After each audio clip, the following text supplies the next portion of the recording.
Ini berarti dia punya hati, maksudnya punya hati sebagai seorang anak, polos dan tulus, tanpa hitung-hitung untuk merugi. Dia betul-betul hanya tahu kalau berkorban untuk orang itu merupakan nasihat ini yang paling tinggi, seperti Tuhan Yesus sendiri. Dia betul-betul menghayati apa yang Tuhan lakukan pada kita, dan dia jalankan seperti yang Tuhan buat. Dia mau mati untuk orang lain, mau berkorban untuk orang lain. Ini firman hari ini mengingatkan kita, tugas kita adalah menjadi pelayan buat orang-orang lain. Jadi berkat buat orang-orang lain, bukan bangga dan sombong tentang kehidupan kita, tapi kita harus melayani sampai berkorban pun. Itu merupakan tugas Kristiani kita. Tak gampang menemukan orang mau berkorban. Susah kita mau berkorban. Susah kita mau menjadi berkat. Karena kita semua butuh berkat. Mau diberkati gampang, tak mau memberkati itu susah. Maximilian Kolbe yang mengatakan, saya rela jadi berkat buat orang itu. Saya mati apa asal dia hidup untuk membesarkan anak-anaknya. Dan betul, Bapak itu pulang sampai bertahun-tahun. Saya ikut melihat terharu waktu Bapak itu datang di Vatikan waktu kanonisasi.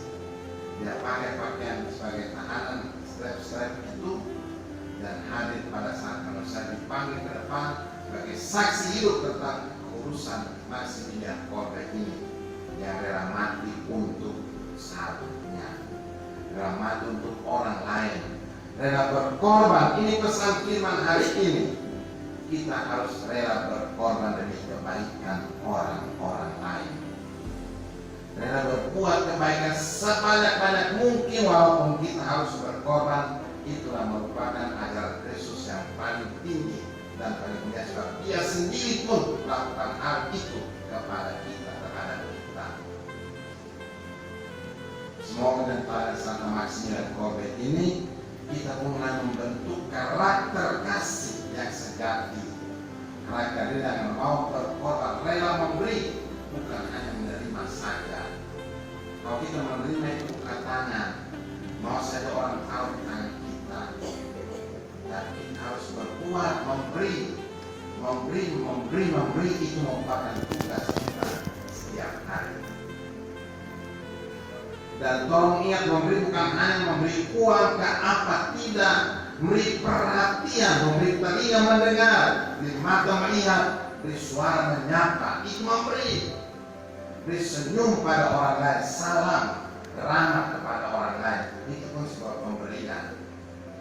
Jangan buka lalu lalu tiap hari mengkokrok, buka asam saya tiap hari, buat orang lain menderita karena pokok asam bukan ini,